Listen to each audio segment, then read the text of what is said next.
नमस्कार, बहुत बहुत स्वागत आपका अनादि टीवी पर। मैं हूं आपके साथ पारुल। आज बात करेंगे पीएफआई लड़ेगी ज्ञानवापी की लड़ाई। वाराणसी के ज्ञानवापी और मथुरा के शाही ईदगाह मस्जिद के विवाद में अब कट्टरपंथी इस्लामिक संगठन पॉपुलर फ्रंट ऑफ इंडिया भी खुलकर सामने आ गया है।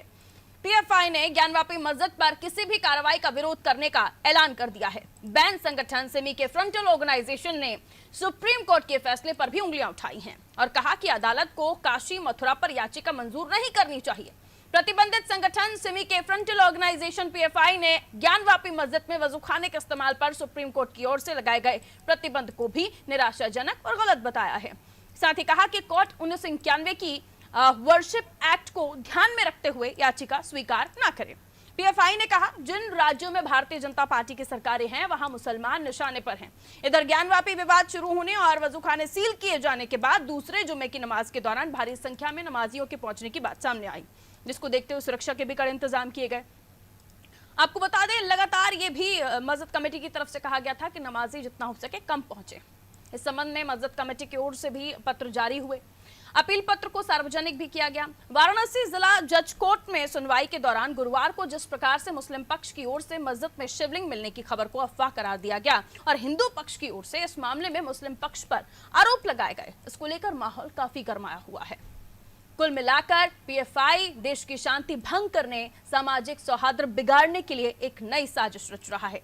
प्रतिबंधित संगठन सिमी के फ्रंटल ऑर्गेनाइजेशन पीएफआई समय समय पर देश को नुकसान पहुंचाने की साजिशें करता रहता है, देश विरोधी ताकतों का समर्थन करता है।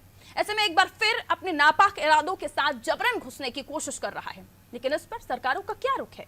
इस संगठन को बैन करने की बात समय समय पर उठती रही है, लेकिन पीएफआई पर ना कभी बैन लग पाया, ना पीएफआई खत्म हुआ, बल्कि समय समय पर इस तरह की साजिशों को करके देश को नुकसान पहुंचाने का काम उसने किया है।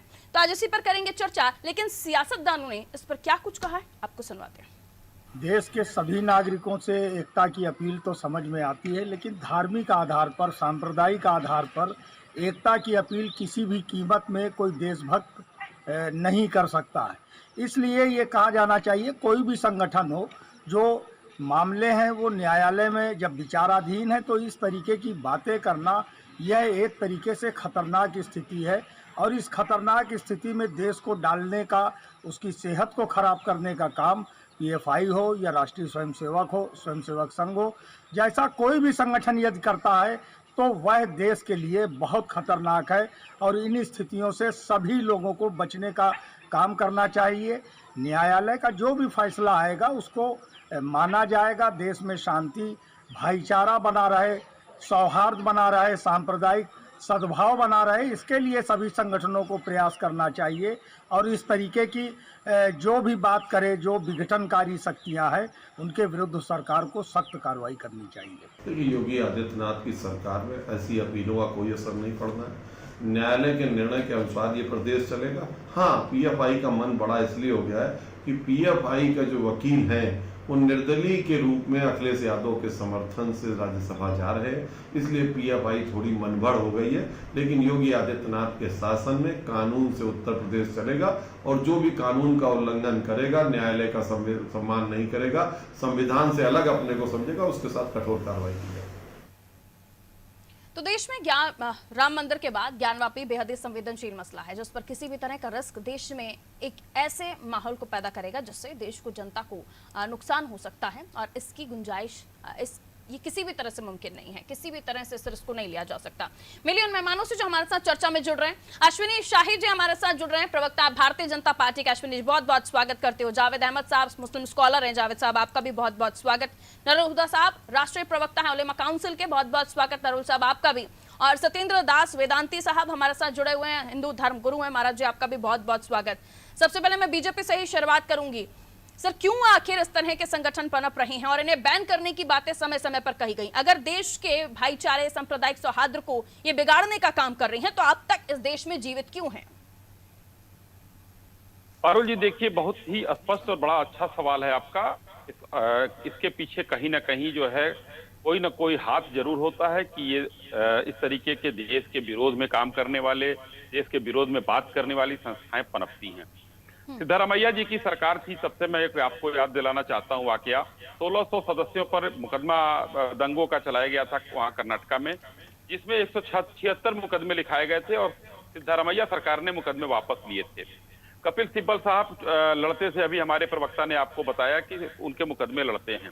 इस तरीके से चलिए वकील हैं, वो मुकदमे लड़ते हैं, कोई बात नहीं, लेकिन सरकारों ने, कांग्रेस की सरकार ने इनसे मुकदमे 176 मुकदमे वापस ले लिए थे। भारतीय जनता पार्टी की सरकार झारखंड में थी, वहां पर उन्हें प्रतिबंध लगा दिया, स्पष्ट पहला काम किया था। अब जो है गृह मंत्रालय में उत्तर प्रदेश सरकार की चिट्ठी पड़ी हुई है, इन पर विचार हो रहा है और अभी पिछले महीने ही वक्तव्य आया था कि इस पर बैन लगाने की बात चल रही है। हो सकता है कि आपको अगले 1-2 महीने में ये बैन लगाने की बात आपके सामने आ जाए। तो भारतीय जनता पार्टी की सरकार दृढ़ संकल्पों वाली सरकार है पारुल जी, और ये जरूर करेगी।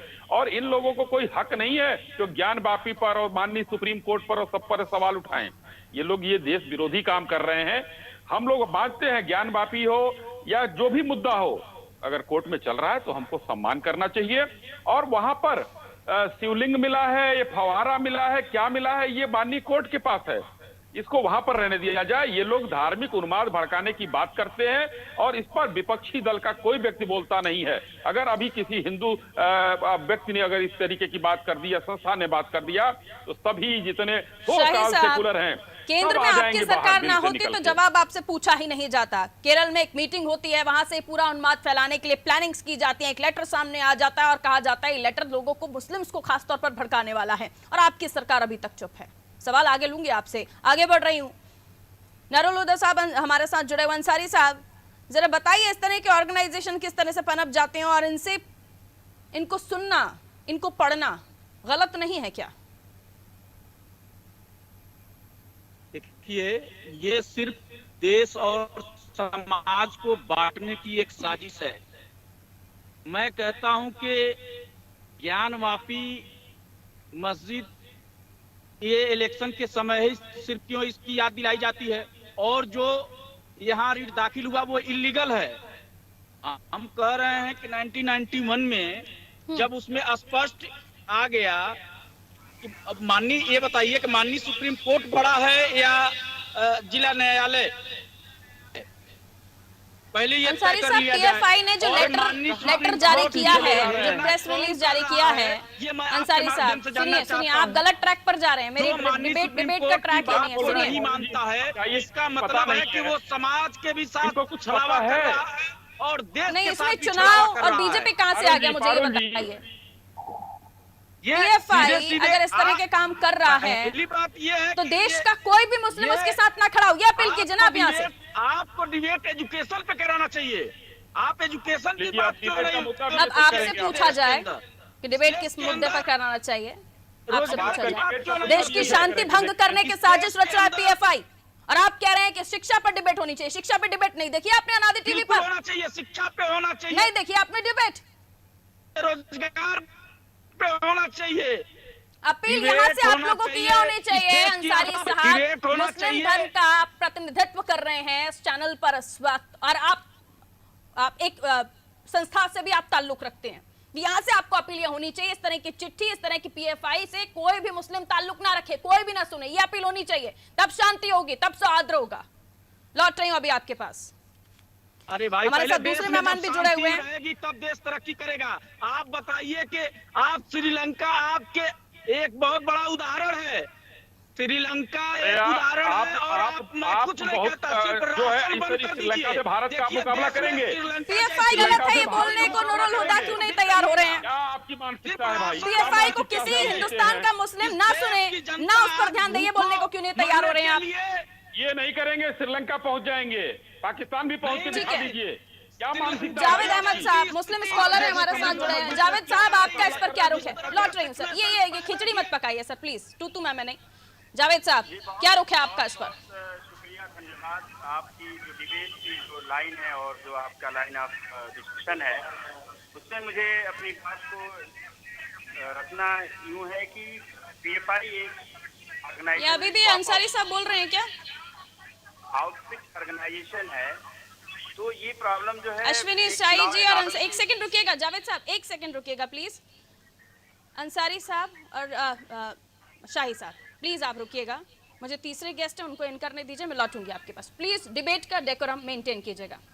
जावेद साहब कहिए। जी, पीएफआई जैसे आउटरीच ऑर्गेनाइजेशन सरकार ने डिक्लेयर किया है, कई बार उस पर कार्रवाई की, बार बार उसका संगठन एक के नाम से जाना जाता है। तो ये सरकार का अख्तियार है जिसका उसको पीस, हार्मोनी और कम्युनल हार्मोनी मेंटेन करने सर आपकी आवाज चेक करवा रही हूँ मैं, मुझे आपकी आवाज क्लियर नहीं मिल रही है, मेरे दर्शक नहीं सुन पाएंगे, मैं लौटूंगी आपके पास।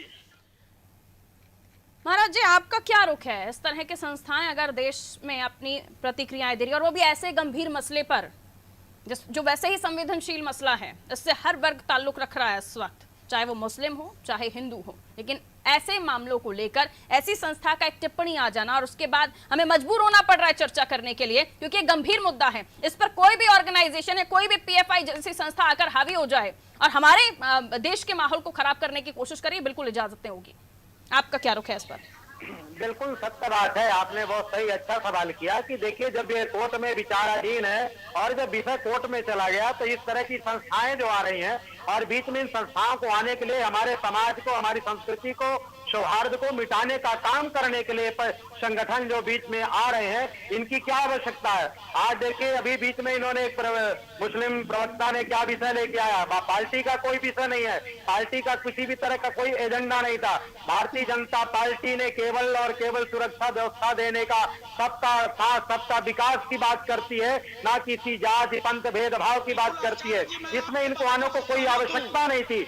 पूर्ण रूपेण में निवेदन करूंगा आपके चैनल के माध्यम से, जिस तरह से इन्होंने अभी बात की है, पार्टी को, संगठन को लाने की बात की, इनको सबसे पहला कहना चाहिए कि किसी भी प्रकार का कोई भी मुस्लिम संगठन हो चाहे हिंदू संगठन, जब कोर्ट का विषय है तो वह कोर्ट में ही निर्णय है और कोर्ट के माध्यम से ही हमको मानने की आवश्यकता है। कोर्ट के बाहर जाने की जरूरत नहीं। जब कोर्ट ने स्वीकार कर लिया और कोर्ट में विचाराधीन है तो कोर्ट के आधार पर हमको मानने की जरूरत है, ना कि ये जितने भी मुस्लिम संगठन आप तैयार हो रहे हैं, लेटर जारी कर रहे हैं, इन सबका घोर में विरोध करता हूं, निंदा करता हूं और ऐसे संगठनों को मैं घोर निंदा करता हूं, कठोर से कठोर कार्रवाई होनी चाहिए। बहुत सही कहा आपने कि चाहे वो संगठन किसी भी धर्म से ताल्लुक रखता हो, लेकिन जिस देश के हम निवासी हैं, हमारा देश संविधान से चलता है, कानून से चलता है और अभी मामला न्यायालय में है, कोई कैसे इस मामले को लेकर टिप्पणी कर सकते हैं? लोग नहीं, संविधान के तहत काम करें। और आपको पता होगा ओवैसी जैसे लोग संविधान को ललकारते हैं, कोर्ट को ललकारते हैं, कोर्ट की बात की अवहेलना करते हैं, कोर्ट में जाकर के सदन में कोर्ट को चैलेंज करते हैं, ऐसे लोगों के ऊपर कठोर से कठोर कार्रवाई होनी चाहिए। मैं भारत सरकार से मांग करता हूँ। राघवेंद्र जी, लौटूंगी महाराज जी आपके पास। बिगाड़ने का काम करते हैं लोग। राघवेंद्र जी, ये जो लेटर प्रेस के माध्यम से सामने आ जाता है, ये वही संगठन है 2020 दंगों से जुड़ा हुआ दिल्ली के, ये वही संगठन है सीए एनआरसी में फंडिंग की बात इनसे जुड़ी हुई सामने आई थी, उसके बावजूद भी ये पनप रहा है, ये केरल में मीटिंग कर रहा है। राघवेंद्र जी, उसके घर तक पहुंचाया जाता था। अकाउंट को बंद करिए। समाज को क्या हो गया है? कौन सी कौन बात कर रही आ है? गई है इस देश के अंदर? इनके साउंड को बंद कराइए, बंद कराइए। अंसारी साहब, आई रिक्वेस्ट सर, थोड़ा सा डेकोरम मेंटेन कीजिए डिबेट का। सभी मेहमान हैं, आप भी मेरे रेस्पेक्टेड गेस्ट हैं और मैं चाहती हूँ प्लीज आप दूसरे लोगों की भी बात सुनिए ना, अच्छा लगेगा हम लोगों को भी, प्लीज। जी राघवेंद्र जी, सुने नहीं है तो सुनेंगे कैसे? सबसे बड़ी बात ठीक है महाराज जी, एक सेकंड महाराज जी, समय वेस्ट हो जाएगा ना, रुकिए प्लीज महाराज जी, रुकिए। हाँ राघवेंद्र जी, बहुत महत्वपूर्ण चर्चा है क्योंकि इसमें देश के सुरक्षा से संबंधित मामला है। आज देखिए जिस तरह से केरल में पीएफआई की राष्ट्रीय कार्यकारिणी की बैठक हुई, सिर्फ ज्ञानवापी मंदिर मस्जिद को लेकर मामला नहीं हुआ है, कई अहम बिंदुओं पर उन लोगों ने चर्चा किया है। उन्होंने चर्चा ये किया कि पूरे देश में जहां जहां की बीजेपी की सरकारें हैं वहां पर मुसलमान प्रताड़ित हो रहा है, वहां पर मुसलमान मार खा रहा है और मुसलमान के खिलाफ एजेंडा चलाया जा रहा है, पहला मामला। दूसरा, इन्होंने ये कहा कि मुसलमान एक हो, पूरे देश के मुसलमान एक हो और जहां पर मस्जिद की सुरक्षा की बात हो सब एक होकर अगर कोई कार्रवाई होता है तो उसका विरोध किया जाए। साथ में इन्होंने ये भी कहा, उस कार्यकारिणी में यहां तक कहा गया कि सुप्रीम कोर्ट ने जो निर्णय दिया है कि डिस्ट्रिक्ट कोर्ट उसकी सुनवाई हो वो गलत है, जो डिस्ट्रिक्ट कोर्ट ने सुनवाई जो डिस्ट्रिक्ट कोर्ट कर रहा है वो गलत है, जो लोअर कोर्ट ने जो सर्वे कराया वो गलत है। इन्होंने पूरी तरह से कोर्ट को एकदम कटघरे में खड़ा कर दिया। अब ये कोर्ट को नहीं मान रहे हैं, सुप्रीम कोर्ट को नहीं मान रहे हैं, हाई कोर्ट को नहीं मान रहे हैं, लोअर कोर्ट को नहीं मान रहे हैं, तो क्या मान रहे हैं? ये वही पीएफआई है। मैं आपको बता देना चाहता हूं, जो सीए जो कानून जो पार्लियामेंट में पास हुआ है, अगर ये 1991 वर्षित एक्ट की बात करते हैं कि जो कानून पास किया है उसका उल्लंघन क्यों हो रहा है, तो जब पार्लियामेंट से पास हुआ तो उसका विरोध सड़क पे क्यों? ये वही पीएफआई ने देश भर में आग लगाने की कोशिश किया था। अभी कुछ दिन पहले लखनऊ में एनआरसी और सीए के खिलाफ यही पीएफआई का हाथ था, जिन्होंने कि हजरतगंज के बगल में परिवर्तन चौक पे कम से कम 3 दर्जन गाड़ियों को आग के हवाले कर दिया गया। तो इस तरह से एक माहौल है पीएफआई के ऊपर पहले से भी एनआईए यानी कि जो नेशनल सुरक्षा एजेंसी है और आईबी की पहले से भी बहुत पैनी नजर है और राके भी एक कटघरे में है। इसके पूरे वार्तालाप तो फिर वही आके खड़ा होता है ना राघवेंद्र जी कि जो हमारे देश के संविधान को नहीं मान रहा, जो कोर्ट को नहीं मान रहा, ऐसा ऑर्गेनाइजेशन अब तक देश में है कैसे? कानून का राज है ना हमारे देश में। जावेद साहब के पास जा रहे हैं। जावेद साहब, आपका रुख इस पर स्पष्ट कीजिए, क्या चाहते हैं आप, क्या समझते हैं इस चीज को लेकर, पीएफआई को लेकर आपका क्या कहना है? जावेद साहब।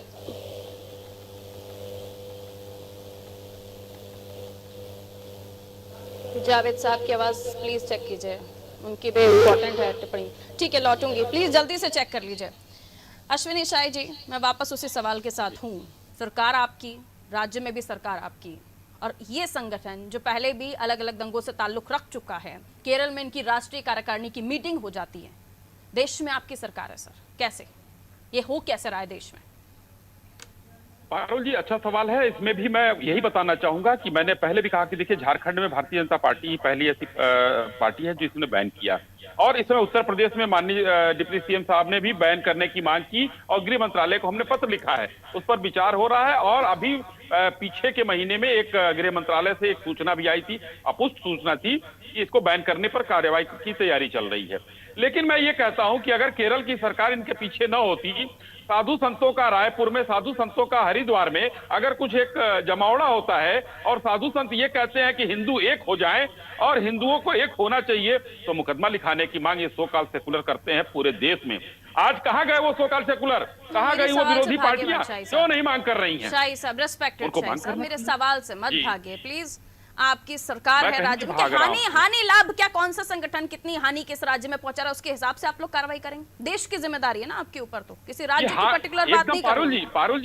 पारुल जी देश की जिम्मेदारी है उसकी, मैं पहले भी कह रहा हूँ, फिर दोबारा कह रहा हूँ, मीटिंग कर लेते तैयारी चल रही है। अपना एजेंडा तय कर लेते हैं। ऐसे सांपों को हम फन निकालने से पहले ही कुचल देंगे, ये हम कह रहे हैं। ये फन नहीं, अभी फन निकला नहीं है इनका, अभी धीरे धीरे चीजें, पाप का घड़ा एक दिन भरता है। सीए एनआरसी में देखा गया, राघवन जी ने बहुत स्पष्ट बताया, लखनऊ में क्या हुआ वो सबने देखा, केरल में जाकर देखिए क्या कर रहे हैं। आज चर्चा कर रही हूं मैं आपसे, तो आपके पास ये जवाब है कि अलग अलग राज्यों में कार्रवाई हो रही है, ऐसे संगठन देश के किसी भी कोने में पनप कैसे रहे हैं? मेरा सवाल ये था आपसे, क्या ऐसे संगठन या ऐसे ऑर्गेनाइजेशन मीटिंग करने के हिमाकत कैसे कर लेते हैं इस देश में? नहीं, एकदम केंद्रीय गवर्नमेंट जो है, भारत जो केंद्र सरकार है, उसने उसको गंभीरता से लिया है। और मैं स्पष्ट फिर से कह रहा हूं कि केरल में अगर हुआ तो केरल में केरल की सरकार ने संज्ञान ही नहीं लिया। आज पूरे देश में ये चीजें हम चर्चा करने आज उस पर बैठे हुए हैं। लेकिन अगर एक हिंदू संगठन, कहीं पर भी सुरक्षा का मुद्दा आता है ना सर, तो देश की एजेंसियां उस राज्य में पहुंच जाती हैं। हिंदू खतरे ये नहीं देखा जाता कि इस राज्य में किसकी सरकार है। इसका ये तो बड़ा ही गंदा चीज है। केरल में राहुल गांधी वहां से एमपी है, उनको अभी बयान आना चाहिए था, इस पर आया नहीं। जावेद साहब की आवाज आ रही है क्या अभी? जावेद साहब प्लीज रिप्लाई कीजिएगा जल्दी से। जावेद साहब, आपकी आवाज मिल रही है सर, कहिए क्या कहना चाहेंगे? इस पे स्पष्ट मत है, अगर कोई देश के शांति व्यवस्था या कानून के साथ या किसी भी कम्युनल हार्मोनी के साथ अगर खिलवाड़ करता है, तो ये सरकार की दायित्व है कि उसका गहन परीक्षक है, उस पर विधिक कार्रवाई करे।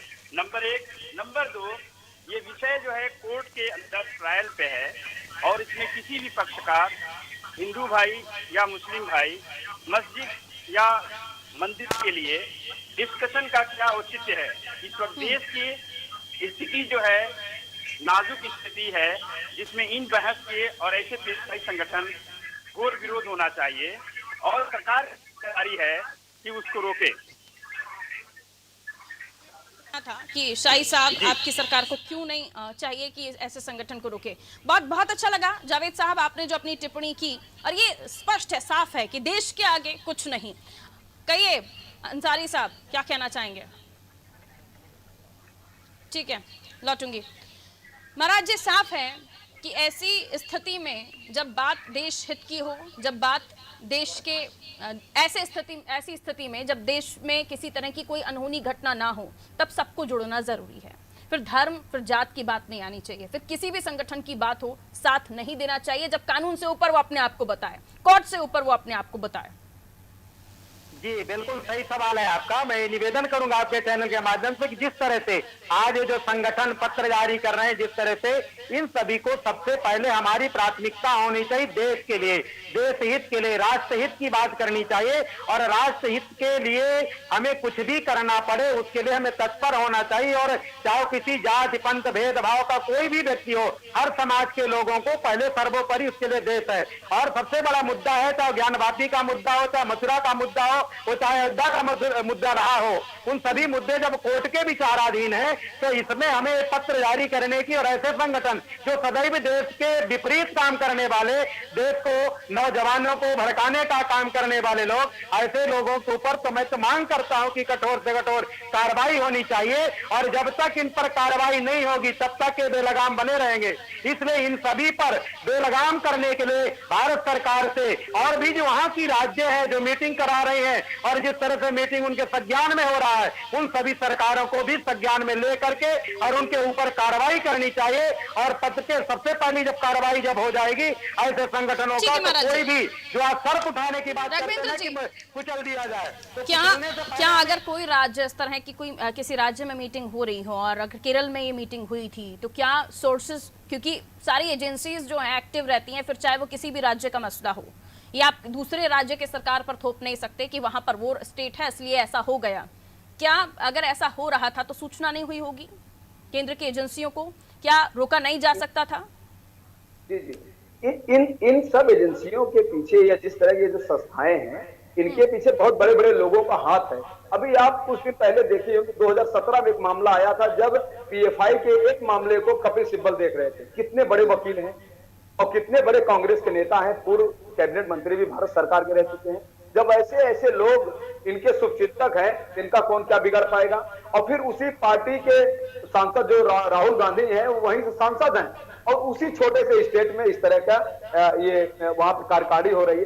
देखिए, समझिए अभी तक क्या है, चाहे मंदिर मस्जिद का जो मामला है, मैं सपा के गेस्ट को मिस कर रही हूँ इस वक्त। अगर सपा से कोई हमारे साथ जुड़ा होता तो एक पूछना बनता था सर कि पीएफआई का साथ देने वाला ही कहेंगे ना कपिल सिब्बल जी को, कि क्यों आखिर वो ऐसी एजेंसी का या ऐसे ऑर्गेनाइजेशन का साथ दे रहे हैं, उन्हें बचा रहे हैं, उनका केस लड़ रहे हैं, जो देश में दंगे करवाने जैसे साजिशें रचते हैं। अभी भी ज्ञानवापी मामला, उनको तो बहाना मिल गया कि किस तरह से मुस्लिम्स को भड़काया जाए हमारे देश में, जबकि कितनी शांति से हमारे देश के मुस्लिम कानून को मान रहे हैं।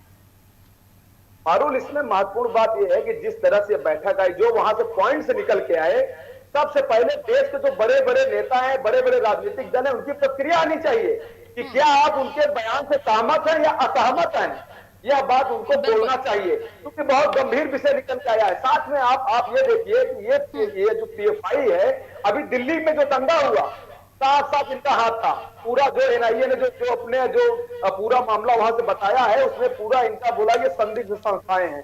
ये पॉपुलर ऑफ फ्रंट इंडिया का इस पूरे मंदिर मस्जिद मामले में कोई लेना देना नहीं। भाई एक तरफ हिंदू पक्ष गया है कोर्ट के शरण में, उधर मुस्लिम पक्ष गया है कोर्ट के शरण में। कोर्ट उसकी निगरानी कर रहा है, कोर्ट उसका फैसला देगा। इस तरह की ताकतें अगर सक्रिय हैं देश में और उनका साथ देने वाले भी हमारे देश में मौजूद है शाही साहब, और उसके बावजूद भी पूरी क्लियर किताब है आपके पास, कोई रिसर्च, कोई जांच, कोई आपको सबूत तथ्य इकट्ठा नहीं करने, सब कुछ आपके सामने पिक्चर क्लियर है आपकी सरकार के सामने, लेकिन उसके बावजूद भी ना वहां पर कोई कार्रवाई होती है, पुलिस प्रशासन, एजेंसी, सीबीआई, कुछ नहीं, ना ही बुलडोजर पहुंचता है। सर किससे पूछे आप, जनता किससे बात करे इस मामले में? पारुल जी, देखिए क्लियर पिक्चर होती है, लेकिन उसके बाद भी संस्थाओं के पास कुछ टेक्निकल ऐसी चीजें होती हैं जिसका पुख्ता उनको साक्ष्य होना चाहिए, नहीं तो ये देश लोकतांत्रिक व्यवस्थाओं में है। और अभी हमारे जो है, आप एक सोशल मीडिया की अपील पर ना बंदा जेल के अंदर जाता है, आपकी गवर्नमेंट में ये हो रहा है, और ये इतना बड़ा लेटर जो साझा हुआ है प्रेस रिलीज के माध्यम से, ये झूठा तो नहीं है ना सर? देखिए एक बंदे में और एक संस्था में थोड़ा फर्क होता है। 23 राज्यों में ये संस्थाएं हैं और आज काम कर रही है पीएफआई, और उसको बंद करने के लिए मजबूत और एकदम, देखिए हम लोग केंद्र में बहुत मजबूत कलेजे को लेकर बैठे हैं। 370 यानी जैसे धारा को राघवेंद्र जी हटा सही दिया कह हम रहे हैं कि लोगों ने। बड़े बड़े हाथ हैं उनके पास, इसलिए आप लोग तो हाथ मेहनत नहीं कर पा रहे उस वो चीज तो में। हाथ क्यों, अगर हाथ नहीं होते तो जहांगीरपुरी में दंगे हुए उन खाना बदोशों को जो कूड़ा उसे चुनने का काम करते हैं, तो उनको साहब वकील क्यों मिल जाते कमजोर हैं। पड़ रहे हैं आप? 4 ऐसे लाख 10 लाख कितने भी 10 मजबूत लाख वाले, हाथ हो, उनको सरकार भी के उनको कानून भी के जो है हाथ से तो उनको मजबूत वकील नहीं हो मिल सकते। जाते हैं, बाकी लोगों को नहीं मिल पाते हैं। तो हम लोग इन लोगों को नस्तनाबूद करेंगे, जल्दी ही करेंगे। आपको शुभ सूचना पारुल जी आप ही के चैनल पर बैठकर हम लोग देंगे।